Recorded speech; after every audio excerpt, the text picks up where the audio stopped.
Joe Biden is a liar of the highest order. He lied about black people and marijuana use when he was pushing his crime bill back in the 90s so he could look like a tough guy to right-wingers and Republicans. Joe Biden lied the country into the Iraq War, blamed them for 9/11 even though there's absolutely no evidence to prove that. Claimed they had weapons of mass destruction. Again, no evidence to prove that. And then now on the campaign trail in 2019, Joe Biden is lying about being against the Iraq War.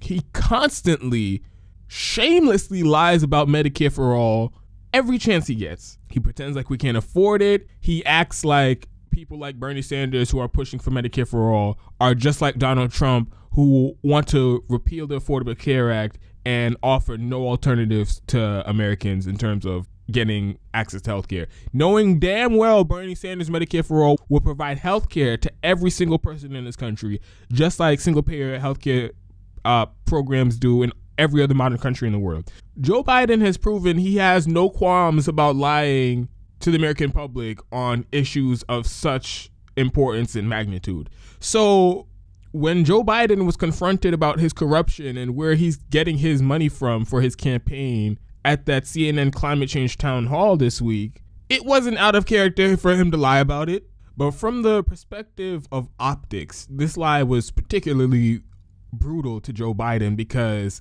it was so easy to disprove. In fact, by the time Joe Biden was finished lying, pretending like this fundraiser had absolutely nothing to do with anyone related to the fossil fuel industry, Anderson Cooper was already ready, prepared with a rock solid fact check for Joe Biden's ass. And Anderson Cooper basically says, well, Joe, what you're saying isn't true because the person who's hosting this fundraiser founded a natural gas and fracking company. And then Joe Biden has to pretend like he's shocked and appalled and he's outraged and he's like, oh man, whoa, Nelly, if this is true, if this is true, we're gonna have to look into this. Me and my campaign are gonna have to verify this. And if it's true, man, I don't know what to tell you because I can't be seen going to a fundraiser for the fossil fuel industry or somebody that directly related to the fossil fuel industry. That was Joe Biden putting on a show on during the town hall. But anybody who follows politics, anybody who knows Joe Biden, know damn well he already knew what was up. He wasn't caught off guard by this. He knew damn well that this was a fundraiser hosted by a founder of a fossil fuel company. And even if Anderson Cooper didn't fact check him right there on the spot, which I'm glad that he did because that means Joe Biden didn't get away with that lie for a fucking second. Usually what happens is they go out on national TV, they put out a bunch of bullshit lies, and then the fact checks don't come in until the next day in print outlets, and most people who watch the lie live on TV aren't going to read the fact checks in print outlets. So usually politicians get away with it, and this is a strategy Donald Trump uses all the time. But even if Anderson Cooper didn't fact check Joe Biden right there, we would have all known he's a goddamn liar because when the time for the fundraiser comes around and everybody did actually look into the host of this fundraiser and it was crystal clear that he did found a fracking company, a fossil fuel, natural gas company, and Joe Biden still attends a fundraiser, well, then we know he was just feigning outrage and he was pretending to be shocked and appalled on stage because in reality, he doesn't actually care whether or not this fundraiser is hosted by someone directly related to the fossil fuel industry. Yes, it's funny and hilarious that Joe Biden got caught red-handed lying on live TV, but let's talk about why he was lying because I think that's the more interesting conversation. To me, the fact that Joe Biden was lying is more damning than the actual lie on live TV itself. And let me tell you what I mean by that. The fact that he even lied about it at all shows what his true intentions are when it comes to addressing the climate crisis. If Joe Biden thought it was perfectly fine to go to a fundraiser hosted by the founder of a natural gas company, fracking company, or whatever it is, then he would have just said that. He would have just made his case, even though the person in the audience seemed to have concerns about it. Joe Biden would have just been like, look, man, there's nothing wrong with this. There's no corruption here. He's giving me money, but I'm still going to come down hard on his industry, and I'm still going to throw the book at all these natural gas companies, these oil companies, these coal companies, because they're damaging the environment. And if we're going to be serious about addressing climate change, we have to be tough on the corporations who are doing the most pollution. That's what Joe Biden would have said if he didn't see anything wrong with going to this fundraiser. But the fact that he lied shows clear intent.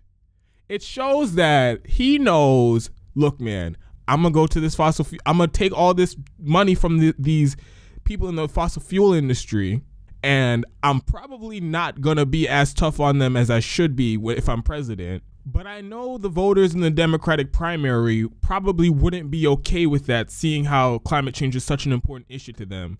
So let me lie and pretend like I just didn't even know what was going on. I didn't know this person had any ties to the fossil fuel industry. And hopefully that gets me out of this situation that I'm in right now. That was Joe Biden's intent.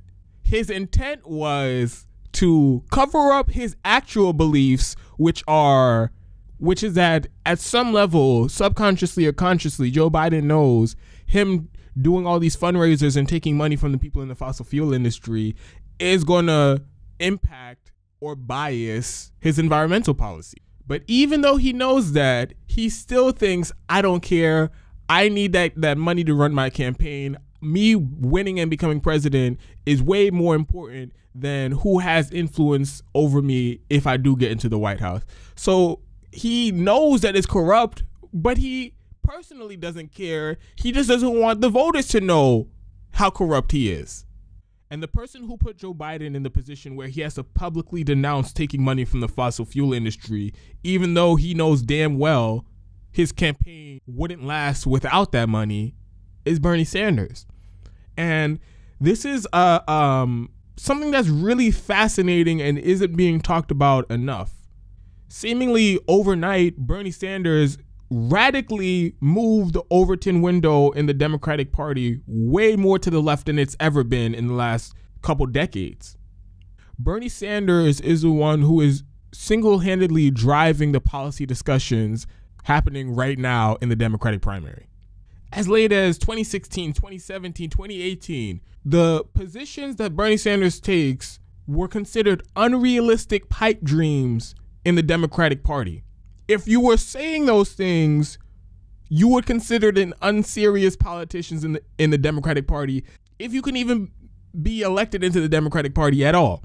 But now, after Bernie Sanders proved how incredibly popular those policy positions are, you basically have no chance in the Democratic primary unless you at least pretend to be on the same page as Bernie Sanders on policy. $15 minimum wage, supporting Medicare for all, not taking corporate PAC money, tuition-free college. If you're trying to run in a Democratic primary in 2019, 2020, and you don't support those positions, it don't matter who you are, it don't matter how much money you have, it don't matter how connected you are in the establishment, you are already fighting an uphill battle because the voters in the Democratic Party are so overwhelmingly in support of those policies. If you don't support them, it's almost impossible to win the nomination without underhanded, dirty, cheating tricks. And Bernie Sanders has honestly masterfully used his new status as the standard bearer of real lefty policies in the Democratic Party as a weapon on the campaign trail. Because if you notice, Bernie Sanders doesn't directly go after anybody's policy record, or he definitely doesn't do cheap, below the belt personal attacks. Bernie's strategy seems to be, I'm going to make the case for what is considered radical lefty policies that the overwhelming majority of the Democratic Party and the country in general supports, and I'm going to watch everyone trip over themselves pretending like they've been in favor of that policy this whole time. And that's brilliant because it serves two purposes. Not only are you moving the Overton window to the left as it should be and making these honestly sensible policy proposals more mainstream and more talked about and part of the public discussion, part of the public discourse, but you're also setting up all of these frauds and counterfeit, cheap knockoff versions of Bernie Sanders to expose themselves later on when when they're pushed to their limit and can no longer defend this super lefty position of Bernie Sanders that they're now trying to adopt as their own without looking like a massive hypocrite. The situation with Joe Biden is a great example. Before, it was commonplace, it was widely accepted, it was best practices within the Democratic Party to take money from wherever and whenever you could get it. That includes corporations, that includes all types of industries, including the fossil fuel industry. Well, Bernie Sanders came out in 2015 and said, we're done with that. We're not taking that money anymore because climate change is a real existential threat to our existence on this planet. And the more money we take from them, the less action we're going to do to address the problem. That was Bernie Sanders setting down the new standard in the Democratic Party. And now everybody who's running in the 2020 primary has to follow suit, including Joe Biden. And Joe Biden is being pushed to his limits because he knows that he can't come out and just defend taking this corporate money because the voters and the base of the Democratic Party want nothing to do with a politician who's in bed with the fossil fuel industry. But at the same time, Joe Biden knows, oh my God, I need this campaign money. Bernie Sanders is beating my ass in all these fundraising metrics. He's breaking records, and I can't keep up. So I need this money bad. So even though I know that I have to pretend to be Bernie Sanders and in optics alone and sign that no fossil fuel money pledge, I know damn well I need that fossil fuel money. So, oh, fuck it, I'm going to look like a hypocrite and I'm going to go to this fundraiser anyway. That's how bad I need the money. And like I said, Bernie Sanders had set that standard and now everybody has to race to meet it. But when Joe Biden is pushed to his limit and he knows if he wants to keep his campaign running, he has to take that cash, he's going to have to make himself look like a hypocrite, which is exactly what he did when he went to that fundraiser last night. Kamala Harris on Medicare for All. She's been going around pretending like she's Bernie Sanders. She co-signed his Medicare for All legislation that was in the Senate. And she was like, yeah, man, I don't know how anybody could defend the insurance companies and the private insurance system that we have right now. I don't know how anybody could defend that. They're atrocious. It's ghastly. People aren't getting the healthcare that they need because these insurance companies are price gouging them. That is immoral. That is horrendous. And she was out there grandstanding and she was pretending like she's just as left as Bernie Sanders in her support of Medicare for All and all of that. And we knew it was a lie. We knew she was a fraud and wasn't actually going to fight for Medicare for All. But the real question was, how far is she going to take this? And she, a couple weeks ago, over a month ago now, she met her limit.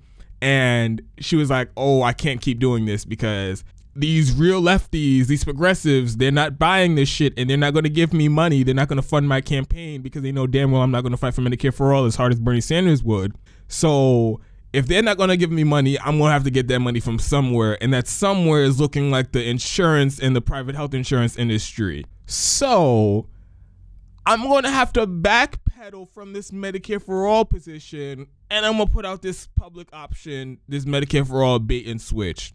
That was Kamala Harris's limit on Medicare for All. She could no longer pretend to be a flaming lefty like Bernie Sanders who's going to tear down the private health insurance system that we have right now and replace it with a single payer system. She can no longer take that position because of the activists and the voters who actually support that position and who are going to donate to politicians who support that position are already going to donate to Bernie Sanders, and there's no way that she's going to win them over. So to keep her campaign running, she's going to have to beg and prostitute herself to the private health insurance companies. And that's exactly what she did when she put out that public option. And she said, hey guys, there's always going to be a place for you in the Kamala Harris administration. Elizabeth Warren. Now, she hasn't met her time yet, but her days are numbered, and that day will come because she's doing this whole thing with Bernie Sanders. Bernie Sanders has set the standard. If you take corporate money, you're corrupt. So now everyone in the Democratic primary is like, all right, I'm not going to take corporate PAC money. I'm not going to get caught begging billionaires for cash while Bernie Sanders is out here talking about we need a revolution because we live in an oligarchy and the entire political establishment is corrupt. I'm not going to get caught out there proving Bernie Sanders right, so I'm not going to take the corporate PAC money, the millionaire money, the billionaire money in the primary, so I can say I'm just like Bernie Sanders. I'm just as left as Bernie Sanders. I'm just as anti-corruption and anti-money in politics as Bernie Sanders. But we know that's not her actual position. We know she doesn't actually believe in getting money out of politics as much as Bernie Sanders, because she says in the general election, I'm going to take that corporate money, I'm gonna take that billionaire money, I'm gonna take the dark money, I'm gonna take the lobbyist money, I'm gonna take the money from wherever we can get it, because I'm against unilateral disarmament. If the Republicans are gonna be corrupt, then I'm gonna be corrupt too. We know that's Elizabeth Warren's position. We know that her real position is she thinks it's fine to take corporate money and dark money and lobbyist money and all of that, as long as you are gonna, when you get into office, you're really tough on those same people who gave you money. Okay, but that's not Bernie Sanders' position. That's not what the real progressive position is. That's not the real left-wing position. The real lefty position is all of money in politics is corrupt. If you take the corporate money, you take the billionaire money at all, you're going to be beholden to them and you're not going to get money out of politics. Therefore, we need to get into office strictly from individual small donors, so that when you're in that office, you're beholden to nobody but the voters and the working class in the country. That is the actual left-wing position. Elizabeth Warren she wants to pretend like she's in favor of that position. But like what happened to Joe Biden last night, what happened to Kamala Harris over a month ago, she's going to meet her limit, and at some point it's going to become untenable for her to pretend like she's against money in politics and for her to pretend like she's against the corruption. If she will turn around and admit, yeah, I'm going to take that money and I'm going to be a part of that corruption, and I'm going to take the dark money, the lobbyist money, I'm going to take all of it. But believe me when I tell you, though, I'm against money in politics and I'm against corruption. Like, that's going to be an untenable position, and she's going to find that out sooner or later during this primary. So I think this is a very funny story, and this is just quintessential Joe Biden.